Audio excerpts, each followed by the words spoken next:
안녕하세요. 창문 너머 세상 이야기 정영근 목사입니다.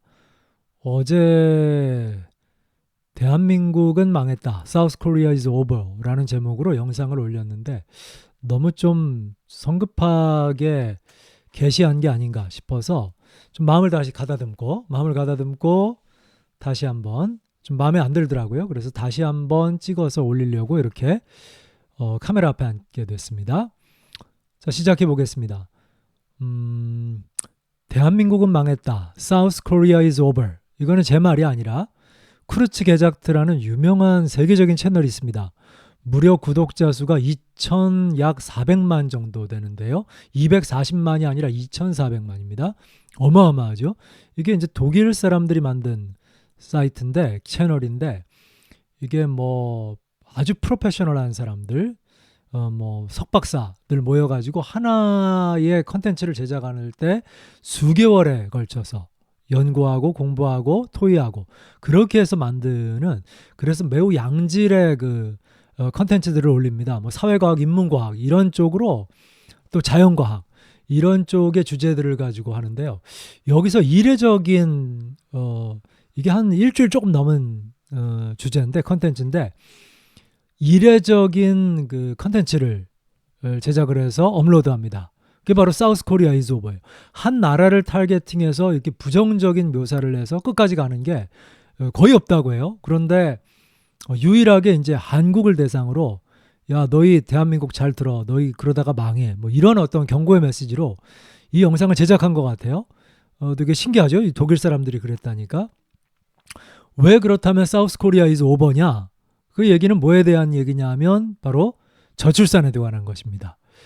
우리는 너무 익숙하죠. 저는 이 저출산 얘기를 캐나다에 있을 때 이미 들었거든요. 한국의 출산율 너무너무 낮아지고 있고 지금 너무 낮고 뭐 역사적이고 막 이런 얘기를 했는데 여기 이제 쿠르츠 게작트에서 특별히 이제 한국의 이 저출산, 이 출산율을 가지고서 미래가 암울할 거다. 너희 참 풍전등화의 지금 상황이라는 걸 몰라? 뭐 이런 느낌이죠. 이렇게 위기 의식을 좀 가져야 돼 하면서 이 영상을 고맙게도 이거 고맙다 그래야 되나? 어쨌든 고맙게도 제작을 해준 거예요. 그러면서 0.72가 어떤 의미? 지금의 출산율이죠. 0.72%가 어떤 의미인지에 대해서 이렇게 도표와 그 그림을 가지고 설명을 해주더라고요. 제가 잠깐 설명해 보겠습니다. 예를 들어 이제 100명을 기준으로 생각하는 거예요. 예를 들어 100명이 있다. 100명이 있으면 50명은 남자, 50명은 여자일 거 아니겠습니까? 그러면 이제 100명이 50명이 남자고 50명이 여자예요. 그래서 결혼을 합니다. 결혼을 해서 자녀를 낳는다. 그럼 어떻게 되죠? 0.72%예요. 0.72%라는 것은 한 명과 한 명, 그러니까 두 명이잖아요. 남자 한 명, 여자 한 명, 두 명이 만나서 아이를 낳아. 아이를 낳으면 0.72명을 낳는다는 거예요. 이 기준에 따르면 여자들이죠. 여자들이 50명일 경우에 100명, 50명, 50명. 그래서 여자가 50명일 경우에 결혼을 해서 자식을 낳았어요. 그러면 2세대, 세컨 제너레이션. 2세대의 여성 인구는 몇 명이 될까? 72의 절반인 36명이 되는 거죠. 0.72%가 상징하는 게 뭐냐면 가임. 그러니까 아이를 낳을 수 있는 여성 인구의 수는 36명으로 2세대 때 줄어든다는 겁니다. 이해가 되시죠? 그 다음에 이제 3세대로 넘어가는 거예요. 2세대가 지나서 이제 36명의 여성들이 또 이제 결혼을 했어요. 남성들을 만나서 결혼을 해서 자식을 낳았어. 그러면 3세대에 임신이 가능한 여성 인구의 수는 몇 명인가? 13명으로 떨어진다는 거예요. 자, 50명에서 몇 명이 됐어요? 3세대가 지나면 13명으로 떨어지고요. 그 다음에 이제 3세대가 지나서 또 결혼을 해, 3세대가. 그래서 자식을 낳았어. 자식을 낳아서 여성 인구의 숫자는 몇 명이 되는가? 4세대가 되면 5명이 된다는 겁니다. 여러분 이게 좀 감이 오시는지 모르겠어요. 저는 이 그림과 도표와 숫자를 보면서 제가 산수에 되게 약한 사람인데 그래도 뭐 이 산수는 어려운 산수는 아니니까 이 숫자를 보면서 0.72%가 의미하는 게 와 이게 장난이 아니구나. 이거 장난이 아닌데 이거 큰일인데 라는 생각이 들었어요. 그래서 큰 충격을 받았습니다. 4세대 때는 5명이 된다는 거예요. 원래 몇 명이었는데 여성 인구가 1세대 때 50명이었던 인구가 이제 4세대 1세대, 2세대, 3세대, 4세대만 되면 5명으로 임신 가능한 여성 인구의 수가 줄어들어 버리는 거죠. 이게 뭡니까? 0.72라는 숫자가 의미하는 바입니다. 근데 이 0.7이라는 숫자가 얼마나 놀라운 숫자냐 하면 이게 점차적으로 이제 사실 떨어졌거든요. 갑자기 어느 날 갑자기 뚝 떨어졌어요. 이렇게 그래도 1점 몇으로 유지했던 것으로 제가 기억하는데 갑자기 어느 순간인가 0점대를 돌파하더니 바닥을 더 뚫었어요. 더 이상 내려갈 데가 없을 거야 라고는 그런 기대치를 무색하게 하고 완전히 그냥 바닥에 지하 1000m 급으로 그냥 쫙 하고 뚫렸는데 그게 바로 지금 0.72까지 도착을 하게 된 거거든요. 0.72라는 숫자 출산은요. 제가 참고 사항인데 이렇게 얘기하더라고요. 이건 크루트게 작트 얘기는 아니고요. 그러니까 전쟁 상황에 있는 국가들, 전시에는 아기를 못 낳을 아기를 낳기가 어렵잖아요. 거기서 아이를 낳을 생각을 못 하지 않습니까? 그러니까 전쟁을 겪고 있는 나라라면 당연히 출산율이 떨어지겠죠.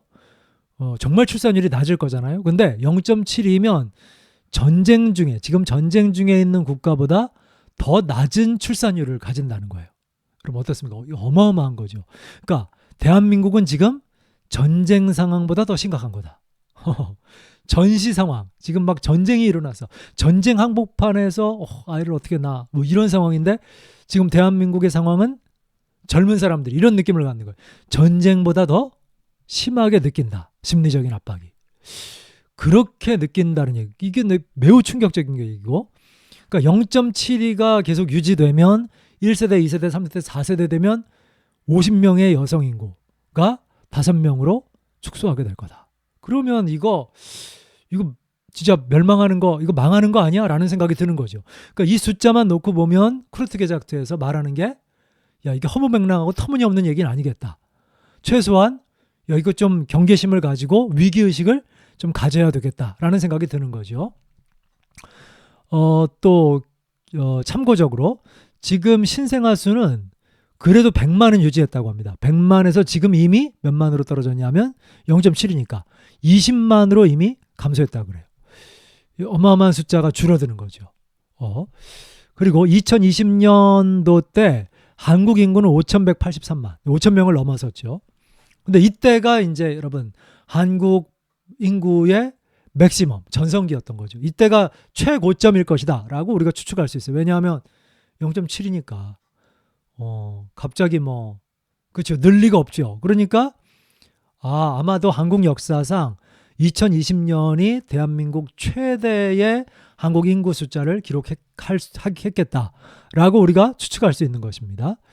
그런데 이제 2020년 지나고 2023년 출산율이 여기에 찍힌 거죠. 2023년 기준으로 0.72%에 도달했습니다. 서울은 더 경이적이죠. 놀랍습니다. 0.55입니다. 와, 0.55라는 숫자는 이거 유사일이 아마 처음이고 이 전 세계 어디서도 이런 수치를 기록하는 곳은 없을 것입니다. 이거는 놀라운 숫자입니다. 2060년이 되면요. 그래서 이런 추세로 계속되면은 예상하기를 2060년대가 되면 대한민국 국민들의 평균 연령이 몇 살? 61세가 될 거라는 겁니다. 길에 돌아다니는 중에 대다수는 60세 이상을 넘어설 거라는 거예요. 우리가 공원에 가든지 아니면 해변가로 놀러 가든지 그러면 거기서 만나는 대부분의 사람들은 60세를 넘긴 어르신들이 돌아다니시는 것이다. 그리고 거기서 어린 아이들은 거의 가물에 콩나듯 눈을 씻고 찾아보기 어려울 정도로 참 아주 희귀한 그런 인구 비율을 우리가 맞이하게 될 것이다. 어떻습니까? 이게 상상이 되십니까? 저는 이럴 때가 온다는 게 사실은 상상이 잘 안 됩니다. 이때가 되면 이거 매우 심각한 일이 아닌가? 저는 처음에 그 캐나다에 있을 때 한국이 이제 출산율 줄어들고 있다 그래서 그래도 매우 낙관적으로 생각했어요. 그래도 우리 한국이 워낙에 이렇게 땅덩어리도 좁은데 인구 밀도 높아가지고 특별히 서울 같은 경우 수도권은 이렇게 너무 빠글빠글하게 사는데 좀 덜 경쟁적이 되려면 인구도 주는 것도 나쁘지 않겠다. 사실 그렇게 생각하고 인구가 주는 거 뭐 나쁘지 않지. 뭐 좀 줄어도 상관없겠지. 그런데 이제 젊은이들이 좀 줄어든다니까. 그럼 젊은이들이 뭐 좀 줄어들어서 빈자리들은 일자리, 젊은이들이 들어가야 될 일자리들은 그냥 나이 드신 어르신들이 나이 든 사람들이 그냥 좀 메꾸면 되겠지. 뭐 그래도 뭐 대한민국은 잘 돌아가겠지. 뭐 좀 인구 좀 줄어드는 건 뭐 큰 대수롭지 않고 뭐 또 어떻게든 버텨나갈 거야라고 저는 낙관적으로 생각했습니다. 근데 이제 저뿐만이 아니라 주변에 많은 분들이 사실 그렇게 생각하고 제가 볼 때 한국에 와서 보니까 대부분 다 그렇게 생각하시는 것 같아요. 근데 제가 이 영상을 보면서 충격을 받았어요. 이거 이렇게 낙관적으로만 볼 게 아니구나. 정말 이런 암담하고 암울한 미래가 우리 자녀 세대에 주어질 수도 있겠다. 이거 그럼 큰일인데? 이거 어떻게 해야 되지? 만일 이런 추세로 0.72가 지속된다면 나중에 시간이 지나면 대한민국의 이 경제, 이제 경제적으로도 어려움을 겪을 수 있잖아요. 뭐 아무리 기술이 발전하고 뭐 AI가 대처하고 또 로봇 뭐 이런 것들이 이제 대처한다 하더라도 이민 받기가 한국은 쉽지 않잖아요. 그리고 저는 함부로 이민 받는 것에 대해서도 저도 좀 거부감을 가지고 있고 저도 부정적인 입장이라 반대하는 입장이라 이민자들로 그 자리를 빈자리를 채우겠다. 그것은 뭔가 한국의 정체성 또 한국의 문화, 고유한 문화들이 좀 굉장히 타격을 입을 수 있을 것이라고 생각이 들어서 좀 굉장히 우려하는 바가 크고요. 그래서 이민자로 메꾸지 않고 그냥 내버려 둔다면 이것은 좀 시간이 지나면 기업들 어떻게 하지? 그 일자리, 빈자리들을 어떻게 하지? 그러면 베네수엘라 뭐 이제 영상에서 가끔 보지 않습니까? 파퓰리즘 때문에 베네수엘라가 그렇게 망했다. 뭐 그런 선동적인 메시지들을 많이 듣는데 이거 파퓰리즘의 문제가 아니라 인구 절벽, 저출산 때문에 0.7이라는 숫자 때문에 대한민국이 이러다가는 베네수엘라처럼 이렇게 망하는 이렇게 어려움을 겪는 그런 미래가 펼쳐지지 않을까라는 그런 참 염려와 걱정이 들더라고요. 그래서 그런 위기의식이 들어서 그러면 이제 기업들이 견디지 못하고 막 이렇게 폭망하게 되고 이런 부도가 나고 어려움을 겪는 그런 시대가 될 것에 대한 염려. 그렇죠. 근데 이제 그것보다 저는 더 큰 문제에 부딪힐 부분이 저는 국방이라고 생각해요. 군사 문제. 왜냐하면 경제는 그래도 이제 나이 든 사람들이 가서 메꿀 수 있는 부분이 있다 하더라도 군사는 이게 안 되잖아요. 60세 먹은 사람 보낼까요? 다시? 예비군들을 다 모아가지고 또 보내야 되나? 1년씩 돌려서? 그거 쉽지 않고. 지금처럼 이제 젊은 사람들, 20대, 그렇죠? 뭐 이제 고등학교가 졸업한, 그래서 20대 초반, 그 나이 또래의 친구들을 우리가 국방의 의무를 짊어지어서 이제 군인으로 보내는데 이 군사 문제를 어떻게 해결할 것이냐? 이 국방의 문제를 어떻게 해결할 것이냐? 국방이 약해지면 이거 굉장히 한국의 어떤 지리적인 또 우리가 직면한 상황과 환경을 놓고 봤을 때 매우 사실은 불안한 부분들이 사실 국방의 문제거든요. 이 군사적인 문제가 걸린단 말이죠. 또 그다음에 이제 문화적으로 지금은 우리가 문화 강국이 됐어요. 그래가지고 한류가 전 세계를 이끌고 있지 않습니까?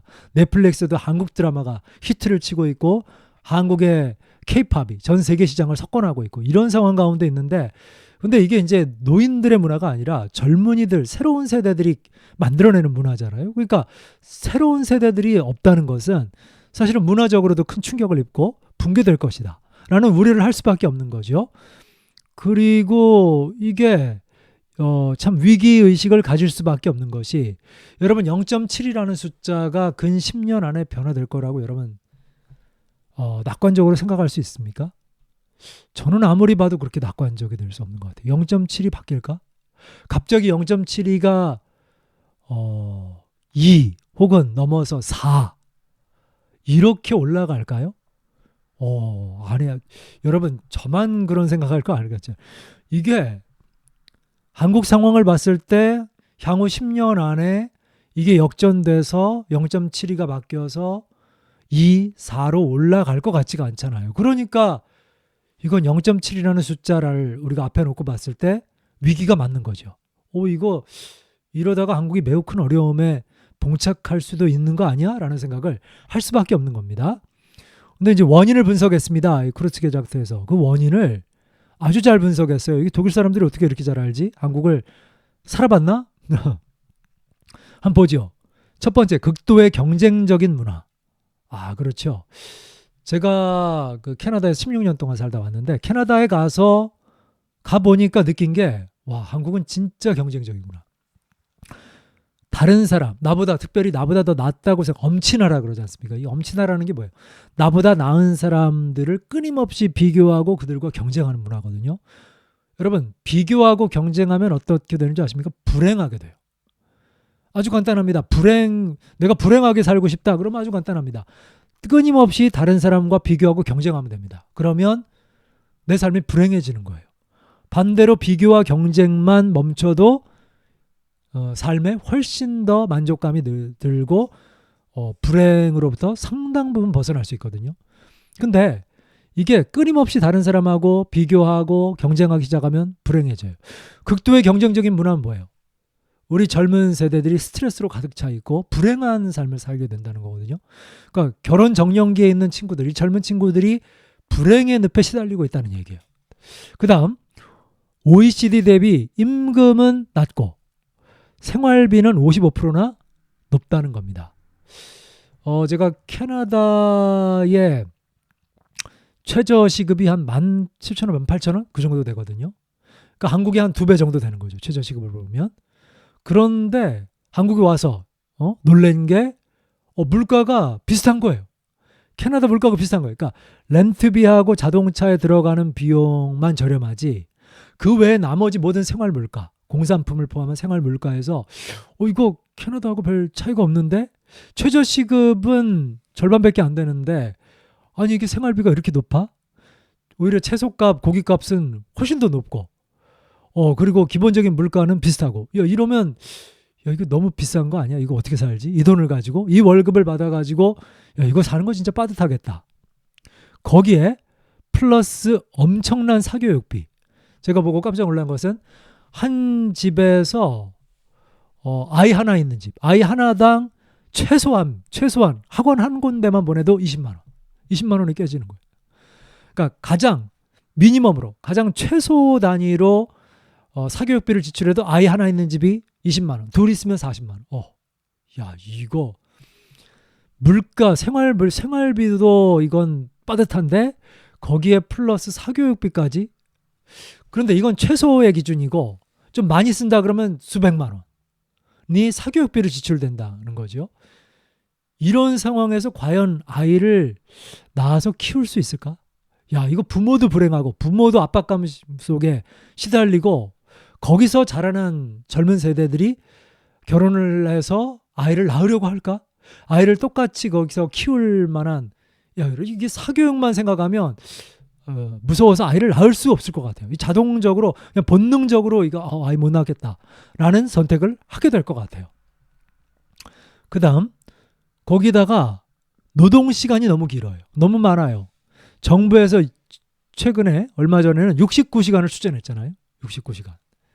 거꾸로 가는 거죠. 역으로 가는 거예요. 야, 이거 선진국은 이쪽으로 달려가는데 이제 우리는 거꾸로 달려가겠어. 이래가지고 노동 시간을 많게. 노동 시간이 많으면 어떻게 됩니까? 노동 시간이 많으면 삶의 여유가 없어지죠. 정신적으로 또 육체적으로 피곤해지고. 그럼 집에 와서 아이와 함께 시간을 보낸다. 그러니까 가족들과 함께 시간을 보내고 또 단란한 시간을 보내는. 그러니까 아이들에게 투자하는 시간도 부족하고 관심을 기울일 수 있는 시간도 부족하고 에너지도 부족하고. 그러면 어떻게 됩니까? 이게 가정이 이렇게 불행하게 되는 거죠. 가정이 단란하고 행복하고 안정된 속에서 가기가 어려운 거죠. 또 남성의 가사 육아 부담률은 선진국 중에서 가장 낮습니다. 이 유교 문화 때문에 그렇잖아요. 지금 예전에 비해서 그래도 유교 문화에서 많이 탈피하고 좋아졌다고는 하지만 아직까지 여전히 선진국 대비 남성의 가사와 육아 부담률은 현저히 낮다는 겁니다. 어떻습니까? 크루트 게자트에서 한국의 상황을 아주 잘 알고 있는 것 같죠. 이런 여러 가지 복합적인 원인이 서로 뒤엉켜서 결국 다른 나라, 다른 OECD 국가들보다 현저하게 압도적으로 1위, 저출산으로 1위를 지금 기록하고 있는 것이다. 심지어 전쟁 중에 있는 나라보다 더 낮은 출산율을 기록하고 있는 것이다. 그런 겁니다. 그리고 향후 한 10년 안에 이 0.72가 바뀔 것이라고 생각이 들지 않으므로 이것은 우리가 심각하게 여기고 지금 위기의식을 가지는 게 맞다는 거죠. 그래서 저는 그동안 제가 가지고 있던 그 좀 낙관적인 생각, 아니 뭐 인구 좀 줄어들고 그럼 좀 숨쉴만 하고 공기도 좀 깨끗해지고 좀 덜 빡빡해지고 괜찮겠지. 그래도 뭐 좀 나이 든 사람들이 메꾸면 되겠지라고 생각을 했는데 이게 내가 사태의 심각성을 잘 모르고 있었던 게 아닌가? 너무 이게 낙관론을 가지고 있었던 게 아닌가라고 스스로 좀 생각하고 다시 한번 이 부분에 대해서 내가 심각성을 가져야 되는 게 아닌가라는 생각을 했습니다. 그러면서 크루츠 게작트도 이런 얘기를 했어요. 한국만 자기들 스스로가 상황의 심각성을 모르고 있다. 사태의 심각성을 모르고 있다. 맞아요. 이게 서서히 왔잖아요. 이게 뭐 이런 극도의 경쟁적인 문화, 또 뭐 노동시간, 사교육비 지출 이런 것들이 또 유교 문화 이런 게 어느 날 갑자기 주어진 게 아니라 늘 가지고 있었던 문제고 서서히 더해진 거라 이게 우리는 체감을 못하고 그렇게 심각하다는 느낌을 못 가지는 거예요. 이거 당연한 거 아니야 라고 생각을 했는데 사실은 밖에서 봤을 때 안에서 봤을 때는 뭔지 모르는데 밖에서 그러니까 누가 걱정을 해주고 있냐면 한국 사람은 걱정하고 있지 않아요. 안에 사는 사람들은 전혀 천하태평이야. 근데 누가 걱정을 해줘요? 밖에 있는 사람들이. 최근에 앨런 머스크도 그런 인터뷰를 했다잖아요. 좀 걱정하고 고민하는 게 뭐냐. 그랬더니 뭐 테슬라 주가 떨어지고 뭐 이런 게 아니라 멸종의 문제다. 이 한국 문제를 얘기를 했다는 거예요. 한국의 저출산으로 인한 멸종, 인류의 멸종이다. 이게 너무 고마운 일인데 우리 내부는 평안한데 내부는 심각하게 생각하지 않는데 밖에 있는 사람들이 외국 사람들이 오히려 한국을 야 너희 그거 괜찮아? 너희 이거 매우 심각한 문제인데 0.7이 너희 그대로 가다가 멸종하고 멸망할 텐데 라고 걱정해주고 있는 형국이다 라는 겁니다. 고마운데 좀 우리가 이 부분에 대해서 좀 사태의 심각성을 좀 가져야 되지 않을까라는 생각을 합니다. 여기서 우리가 사태의 심각성을 알고 정치적인 면에서 정치적으로도 다양한 정책 뭐 지금도 시도하고 있는데 그것이 얼마나 효과적일지 그 부분에 있어서는 지금도 퀘션 마크를 가지고 있고요. 여기에 대해서 정치가들과 사회가 충분히 인식하고 위기의식을 가지고 있는가. 그래서 이 부분에 대해서 적극적인 보다 광범위한 검토와 정책과 법률을 제정하고 시행하려고 하는 노력이 있는가? 좀 많이 분발해야 될 것 같습니다. 그런데 저는 이 크루트 게작트 채널을 보면서 이게 정치가들이 할 일이 있어요. 또 정치에서 풀어가야 할 일이 분명히 있습니다. 또 많은 부분들을 역할들을 감당해야 됩니다. 그런데 정치로 풀 수 없는 문제가 있구나. 이건 정치가들이 어떻게 할 수 없는 문제들이 그 깊은 내면 안에 잠들어 있구나 라는 생각이 들었습니다. 그리고 교회만이 가능한 것이 있구나 라는 생각이 들었습니다. 오늘 그 얘기를 이 시간에는 좀 중점적으로 해보려고 합니다. 이 채널의 내용을 들으면서 첫 번째 들었던 생각은 이거 한국 교회가 들어야 할 메시지구나. 서구 사회가 출산율이 낮아지는 데는 이유가 있잖아요. 그거는 기본적으로 개인주의. 내 인생이 중요해. 내 인생을 즐기고 내 인생을 좀 더 성공적으로 성취하는 거. 이게 중요해. 그래서 결혼이 장애물이 된다면 난 결혼을 안 할 거야. 아이를 낳고 키우는 것이 장애물이 된다면 난 그거 안 하고 그냥 아이 없이 그냥 살 거야. 라는 생각이 사실은 서구 사회 안에 보편적인 문화 안에 있는 것이고 한국 사회도 사실은 이런 부분들이 많이 우리 젊은 세대들 안에 있지 않습니까? 그래서 결혼을 꼭 필수적으로 해야 된다라는 의식 자체도 없고 또 결혼을 한 다음에 자녀를 꼭 낳아야만 한다는 생각도 과거에 비해서 정말 많이 약하잖아요. 그러다 보니까 어떻게 됩니까? 점점 출산율은 줄어드는 거죠. 서구 사회도 그런데 플러스 한국 사회는 또 뭐가 있어요? 좋은 대학, 성공. 좋은 대학 못 들어가면 실패하는 거예요. 성공하는 거. 이런 두려움. 성공에 대한 집착과 거기에 대한 두려움. 그 두려움 때문에 자녀들을 키울 때 입시지요. 그 사교육 지옥으로 떠미는 거죠. 그러니까 아이가 어릴 때부터 행복감이 아니라 이 불행함, 정신적인 엄청난 스트레스, 그로 인한 그 지출, 비용의 지출, 경제적인 압박감, 이런 가정의 문화 속에서 아이들을 키우고 아이들이 거기서 자란다. 그리고 부모, 내가 경험한 가정이라는 것은 그렇게 즐거운, 내가 그렇게 그 속으로 들어가고 싶은 그런 결혼관계, 가정, 그런 모습이 아니야 라고 생각하면 당연히 결혼하고 싶은 생각도 없고 가정을 이루고 자녀를 키우고 싶은 생각도 없게 되는 거겠죠. 그런데 이게 한국 사회에 만연해 있고 그것이 난 크리스천들만 그런 것이 아니라 크리스천 가정들도 사실은 별 차이가 없다는 겁니다. 이게 얼마나 안타깝습니까? 교회가 세상과 별 다름이 없다. 비슷하다. 구별되어 있지 못하다. 세상에 빛이 되어야 할 교회가 별로 빛이 되고 있지 못하다. 만약 이런 상황에서 교회가 원래 가정이라는 건, 결혼이라는 건 그렇지 않아. 결혼은 신성한 것이고 결혼은 아름다운 것이고 너무나 복된 것이고 우리를 위한 것이고 우리에게 유익한 것이야. 그리고 자녀를 낳는다는 것은 기쁨이고 자녀를 키운다는 것은 즐거움이고 이것은 우리에게 주신 하나님의 선물이고 복이야.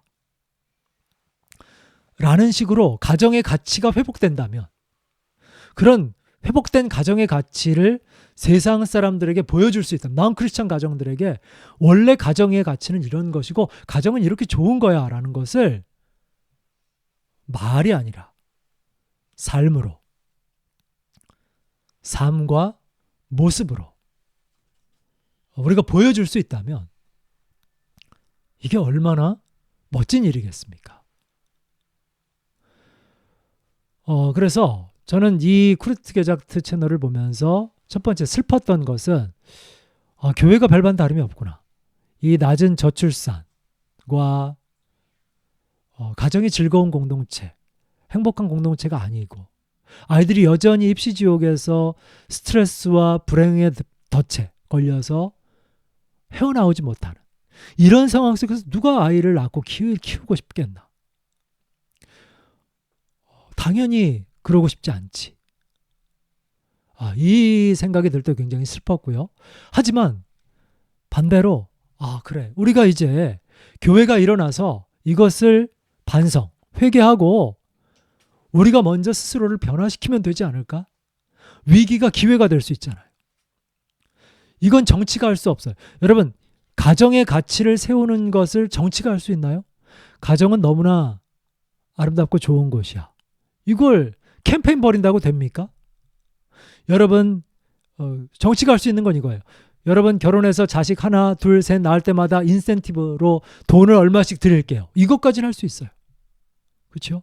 이런 것까지는 할 수 있지만 가정은 아름다운 것이고 할만한 것이고 그리고 가치 있는 것이고 가정이라는 것은 행복의 근원이 되고 이 가정을 이루는 것은 너무나 우리의 인생에 있어서 해볼 만한 도전이고 즐거움입니다. 여러분 젊은이들이 꼭 도전해 볼 만한 일입니다. 이것은 여러분들이 누릴 수 있는 것입니다. 라고 여러분 이것은 정치가 할 수 없는 영역이거든요. 이걸 누가 할 수 있습니까? 교회는 할 수 있거든요. 교회는 할 수 있어요. 가치관과 세계관을 변화시키는 것. 누구에게요? 우리의 자녀들에게. 우리가 난 크리스천들에게 모습을 보여줌으로 할 수 있는 것이고 우리 크리스천들이 그런 가정을 꾸리고 자녀를 그렇게 자유롭게 양육하고 자녀들이 행복한 그 가정 안에서 그 울타리 안에서 정말 건강하게 아름답게 자라나 준다면 그래서 사회의 일원으로서 꿋꿋하게 서 있을 수 있다면 그것이 세상을 향한 복음의 메시지가 될 것이고요. 그리고 우리 크리스천들이 할 수 있는 것은 우리의 자녀들에게는 가정의 가치를 잘 가르치고 세워줄 수 있다는 것입니다. 교회는 할 수 있잖아요. 그러므로 이 위기는 기회가 되는 것 같아요. 저출산으로 계속 가면 어떻게 돼요? 인구가 젊은 층의 인구들이 점점 사라지게 되잖아요. 근데 여러분 생각해 보세요. 민주주의는 숫자 게임이에요. 다수결이에요. 다수를 차지하는 사람들에 의해서 국가의 기조와 지도자를 세우는 것과 그리고 모든 정책과 제도를 바꿀 수가 있고 만들어갈 수 있어요. 지금 우리가 막 기독교인들이 막 두려워하면서 염려하면서 반대하고 하는 게 뭐예요? 우리 아이들이 자라나는 세상이 기독교적인 것과 거리가 먼 반기독교적인 환경과 그런 문화 속에서 살 것에 대한 두려움과 염려잖아요. 그렇잖아요. 그것 때문에 지금 굉장히 막 이런저런 막 저항하는 마음을 가지고서 뭐 차별금지법 이런 거 저항하는 거 아닙니까? 그 이면에는 우리 아이들이 살아갈 대한민국이 좀 반기독교적인 문화 속에 있지 않았으면 좋겠다. 그런 바람이잖아요. 근데 그래서 이제 뭐하고 싸워요? 일반인들하고 싸우잖아요. 싸우고 다투고, 그렇죠? 그래서 너희들을 이기고 우리가 대한민국이 그런 문화가 되지 못하도록 우리가 쟁취할 거야 라는 마음으로 이제 막 하시는 거 아닙니까? 운동을. 그런데 그렇게 막 싸움이라는 방식, 다툼이라는 방식, 그래서 힘의 논리로 막 억눌러서 우리 걸로 쫓아오도록 만들어야 되겠다. 그렇게 할 필요가 없다는 거예요. 이거 기회 아닌가? 라는 생각이 들었어요. 왜냐하면 우리가 다른 non-크리스천 가정들이 자녀들을 잘 안 낳아. 그런데 우리 크리스천들은 자녀들을 그런 가치 위에 세우지 않아. 자기중심성, 개인주의, 서구의 문화, PC주의, 페미니즘 여기에 세우는 것이 아니라 또 세상에 대한 두려움, 입시지옥에 대한 두려움, 성공에 대한 그 세속적인 가치 그 위에 세우는 것이 아니라 성경의 세계관과 성경의 가치관 그리고 소중한 하나님이 주신 행복의 근원으로서의 가정의 가치를 가르쳐주고 아이들을 그렇게 양육하고 교육하고 훈련시켜 세운다면 그리고 자녀를 우리 아이들이 젊은 사람들이 젊은 그리스도인들이 어릴 때 될 수 있으면은 혈기왕성한 나이에 결혼하고 자녀를 많이 낳을 수 있도록 그래도 충분히 낳을 수 있도록 장려하고 그렇게 우리가 훈련하고 양육한다면 어떤 일이 벌어질까요? 장차 미래에 한국의 기독교 인구가 훨씬 더 많아지는 거 아닐까? 그러면 어떻게 돼요? 우리 그리스도인들이 기독교 문화를 만들어내고 기독교 문화가 대한민국의 문화를 선도하고 큰 영향으로 선하게 한국 전체 문화를 변화시킬 수 있다. 그때가 되면 우리가 투쟁하고 힘으로 누르려고 하고 이걸 세력과 세력 다툼으로 이렇게 싸워서 쟁취하는 게 아니라 자연스럽게 우리 자녀 세대들이 기독교 문화, 성경적 세계관으로 충만하게 될 때 그런 아이들이 우리 한국에 대한민국의 주류 사회에 들어가게 된다면 그렇게 세워지게 된다면 이것은 위기가 한국 교회에게는 기회가 될 수 있겠다라는 생각이 들더라고요. 여러분들 어떻습니까? 그러니까 우리 한국 교회가 이 저출산 0.7이라는 숫자에 대해서 위기의식을 가지고 또 한편으로 깨어있는 마음을 가지고 사명감을 가지고 위기를 기회로 바꾸기 위해 기도하며 애써야 되는 게 아닌가라는 생각이 들었습니다. 그러기 위해서 우리가 해야 할 일은 뭘까요? 잃어버린 가정의 가치를 세워야 되겠다. 지금 가정의 가치가 무너진 거예요. 여러분, 서구권이 이미 가정의 가치가 무너졌어요. 동성애 운동. 이게 뭐죠? 동성애 운동은 제가 볼 때 복잡하지 않아요. 동성애 운동은 뒤에 물론 사탄, 마귀가 역사하는 것인데 이 동성애 운동이라는 것은 가정의 가치를 무너뜨리는 거예요. 페미니즘, 여성 해방, PC주의 다 나쁜 게 아닙니다. 좋은 것도 있어요. 좋은 것도 있지만 뭘 무너뜨려요? 그 페미니즘으로 계속 가고 PC주의로 계속 나가면요. 거기에는 반드시 남성을 적대시하고 힘과 권력을 가지고 이끄는 사람을 적대시하는 그런 막시즘적인 세계관이 있고 거기에는 그 반성경적인 반기독교적인 요소들이 분명히 자리 잡고 있거든요. 그렇기 때문에 가정의 가치가 무너져요. 페미니즘이 들어가면 여러분 결혼과 출산율이 낮아질 수밖에 없어요. 왜냐하면 결혼이라고 하는 것을 여성의 무덤, 인생의 무덤, 여성으로서의 가치의 자기의 인생, 자기의 성공과 자기의 커리어의 무덤이라고 여기거든요. 출산은 더더군다나 말할 것도 없고. 그렇게 가게끔 돼 있습니다. 현대 페미니즘들이. 또 PC 운동은. 그러니까 근데 반대잖아요. 정반대잖아요. 성경은 뭘 말해요? 가정의 가치죠. 남자와 여자가 서로 합하여 부모를 떠나 연합하여 하나가 되고 한 몸을 이루고 그래서 하나님의 열매, 그 안에서 축복의 열매를 맺잖아요. 자녀들. 그 자녀들을 이루어서 온 땅에 번성케 하는 그 놀라운 역사가 하나님의 자연 법칙이고 우리에게 주신 선물이잖아요. 그러니까 다시 우리의 자녀들을 어디 위에 세워야 돼요? 가정의 가치를 깨뜨리는 것. 지금 현대사회에서 가정의 가치를 깨뜨리는 것들인 PC주의. 좋은 것도 있습니다. 분별해야 돼요. 좋은 것도 있지만 분별해야 됩니다. 페미니즘. 좋은 게 있지만 분별해야 됩니다. 유교적인 사고방식. 예? 페미니즘과 싸우려고 유교로 돌아가면 안 되겠죠. 예. 과도한 노동. 이건 정치적인 부분이잖아요. 과도한 노동을 줄여야 됩니다. 사교육지고. 이건 정치도 중요하고 또 교회, 우리 크리스천들도 우리 아이들이 이 성공이라는 신화, 성공이라는 우상에 사로잡혀 사는 것, 거기 그 두려움에 꽁꽁 묶여서 아이들을 정말 양계장 속에 몰아넣고 공부만 해 좋은 대학이라는 알만나라는 그 사교육 지옥으로 몰 게 아니라 우리 아이들을 믿음으로 정말 담대함과 평안함으로 자유함으로 먼저 아이들을 키우고 양육해야 될 것입니다.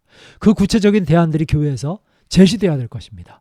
세상을 쫓는 것이 아니라 하나님의 나라를 이 땅 가운데 살아가는 법을 가르쳐야 할 것입니다. 이 가정과 자녀들을 사로잡지 못하도록 만들어야 되지 않겠습니까? 그러려면 구체적으로 어떻게 해야 될까요? 먼저 성전을 정결케 해야 된다. 예수님께서 로마 시내에 가서 로마를 정결케 하신 게 아니에요. 어디를 정결케 하십니까? 예수님이 정결케 하신 곳은 하나님의 집 성전이에요. 그러니까 우리가 먼저 시작해야 되는 것은 내 삶이죠.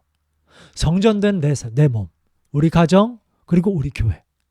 교회가 올바르게 세워져야 될 게 아니겠습니까? 그런데 교회 안에 세속주의가 얼마나 침투해 있어요. 예를 들어서 우리가 성공신화에 물들어 있잖아요. 네. 먼저 첫 번째, 사교육지옥. 교회도 똑같아요. 전전긍긍하고 두려워하는 거 아닙니까? 좋은 대학 못 보내면 우리 인생, 우리 아이 망할 거야. 교인들도 똑같은 생각이에요. 하나님이 안 계시면 하나님을 경외하지 않을까 봐 두려워하는 게 아니라 우리 아이가 하나님을 경외하는 아이가 되지 못할까 봐 두려워하는 게 아니라 좋은 대학까지 못할까 봐 두려워하는 거. 이런 아이러니 속에 있으면 안 되겠죠. 먼저 교회가 온전히 쓰고 크리스찬들이 각 가정들이 올바르게 세워져 나가야 될 것입니다. 그리고 또 교회가 먼저 이런 세속적인 가치관, 예를 들어 볼까요? 저는 이게 진짜 바뀌어야 된다고 생각하는데 교회에서 직분자 뽑을 때 장로, 권사, 임직하고 투표파 할 때 누굴 뽑습니까? 돈 많은 사람. 제시하는 것도 뭐예요? 뭐 헌금할 때 1,000만 원씩. 그 얘기는 1,000만 원 없는 사람은 그 직분자 될 자격 없다는 얘기잖아요. 이거는 자본주의 논리인데 이거는 세속적이고 돈에 따라서 사람을 평가하는 논리인데 과거의 두렵도는 어디 갔어요?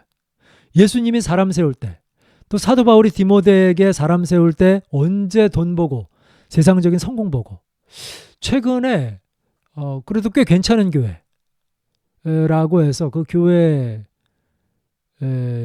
이제 나온 주보를 봤어요. 그래서 임직식을 하는데 투표를 하는 거예요. 장로를 뽑는데 거기에 뭐가 나오냐면 이제 교회 커리어 여태까지 뭐뭐 했다. 거기까지 좋아. 교회에서 이제 이런 직분들을 감당했다. 오케이. 쭉쭉 나오네. 맨 마지막에 뭐냐면 직업란이 있어요. 어떤 사람 의사, 교장, 대리기사, 운전사. 제가 그걸 보고서 생각했어요. 이분은 안 뽑히겠다. 대리기사, 운전사, 직업 나온 사람은 대문짝만 하게 되는데 이 사람 절대 안 되겠다. 그 생각이 들더라고요. 아니나 다를까? 안 됐죠. 그걸 왜 내지? 저는 속으로 이런 생각이 들어요. 그걸 왜 냈을까? 그 직업란에다가 그걸 왜 했을까? 그게 일반 직장이라면, 그렇지, 과거의 커리어라고 할 수 있지만, 교회에서 그건 마치 너 어디 대학 나왔어 뭐 이런 거하고 똑같은 거잖아요. 이거 세속적인 가치관을 교회가 가지고 있는데 자녀들을 어떻게 그 자리에서 벗어나게 하고 자유케 할 수 있는 성도들을. 그러니까 먼저 교회가 새로워져야 돼. 교회가 하나님 앞에 바로 서야 돼. 똑같기 때문에 다 이거는 일어난 문제라고 저는 생각이 들어요. 세상과 교회가 똑같은 선상에 있으니 이게 교회도 똑같은 결과가 나오고 그게 세상이 이렇게 되는 거지. 여기서부터 먼저 돌이켜야 된다 라는 생각이 듭니다. 또 한 가지는 성전을 정결케 한다는 것은 한편으로 가정의 가치를 세우는 데 있어서 교회가 지금까지 역할을 제대로 못했다고 저는 생각이 들어요. 저도 부목사 시절에 그랬는데 제가 최근에도 이제 이 SNS에서 크리스천 SNS가 있어요. 근데 거기에 어떤 글이 떠올려면 부목사님이 너무 고통스러워서 글을 올렸었어요. 뭐냐 하면 너무 교회 일이 바빠서 가정을 자녀들을 돌볼 수가 없다. 그래서 너무 이렇게 막 양심의 가책 어떤 이런 갈등 정신적으로 아주 심한 갈등 때문에 글을 올리셨더라고. 그걸 보면서 제 옛날 생각이 나면서 되게 안타까웠어요. 왜냐하면 과거에 우리가 어떻게 신앙생활을 어떻게 배웠냐면 물론 긍정적인 요소도 있습니다. 모든 것을 뒤로하고 하나님 앞에 헌신한다. 그 모든 것에서는 가정도 포함되는 거죠. 가정이라는 것은 하나님이 책임져 줄 거야. 너희들은 가정에 너무 이렇게 얽매이지 마. 그래서 믿음이라는 것을 마치 이분법, 이원론적으로 가정을 중요하게 여기면 믿음이 없는 사람인 것처럼 가정을 등한시하는 만큼 믿음이 좋은 사람인 척. 믿음이 정말 좋은 사람은 하나님 앞에 완전히 올인한 사람은 가정을 좀 무관심해야 돼. 가정에서 좀 등재해야 돼. 라는 인식이 팽배했거든요.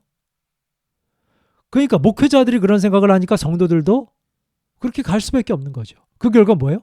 가정에 무관심하거나 가정을 등한시 여기거나 가정을 중요하게 여기지 않고 자녀 양육을 등한히 하더라. 그러니까 우리 아들 좋은 대학 보내는데 막 올인하는 것도 문제지만 우리 아이가 학교를 어떻게 가든지 말든지 공부를 어떻게 하는지 안 하는지 학교 생활을 어떻게 하는지 안 하는지 전혀 무관심하고 방치하는 것도 올바른 신앙은 아니라는 겁니다. 어떻게 해야 돼요? 아이가 학교 생활을 신앙을 가지고 사명을 가지고 하나님의 부르심을 따라 잘할 수 있도록 자신의 은사와 재능을 발견할 수 있도록 잘 이끌고 양육하는 것이 부모가 감당해야 할 일이죠. 무관심이 아니라는 거예요. 믿음을 가졌기 때문에 믿음으로 올바르게 아이를 양육하고 관심을 기울이고 사랑을 베풀고 부족한 부분이 있는지 살펴보고 잘 양육해야죠. 성도, 교회에 있는 성도만이 아니라 내 집에 있는 식구들도요. 똑같이. 그러니까 누가 먼저 바로 서야 됩니까? 먼저 성전을 정결케. 교회가 올바른 자리에 들어가야 되는 거다. 그렇게 하면요. 가정을 가만히 내버려 두면 여러분 가정은 저절로 행복할 수 없습니다. 그렇잖아요? 가정이 행복하고 화목하려면요. 심어야 돼요. 심는 수고가 있어야 돼요. 저절로 주어집니까? 인간관계라는 게 가만히 놔둬도 좋아지나요? 아니요. 가만히 놔두면요. 무관심해지고 관계는 멀어지거나 나쁘게 돼요. 어떤 관계든지. 하나님과의 관계 가만히 있으면 좋아지나요? 아니죠. 하나님과의 관계 가깝게 하기 위해서 우리가 말씀, 기도, 예배, 순종 이라는 과정을 밟잖아요. 수고하잖아요. 땀 흘려 수고하고 심잖아요.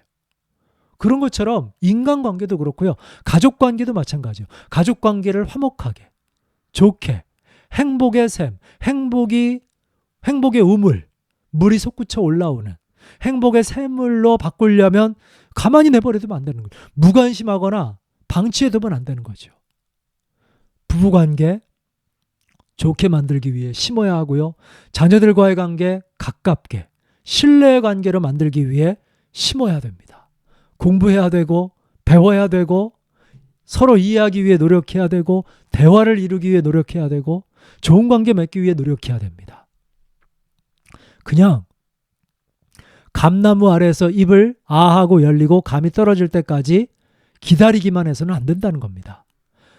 기도해야지요. 그런데 기도만 하고 가만히 있어서는 안 되는 것이다. 자녀를 훈련하고 양육하고 훈련하는 것은 누구의 몫이에요? 부모의 몫이에요. 저는 과거에 이렇게 배웠고 이렇게 여태까지 신앙생활을 오랜 시간 동안 했습니다.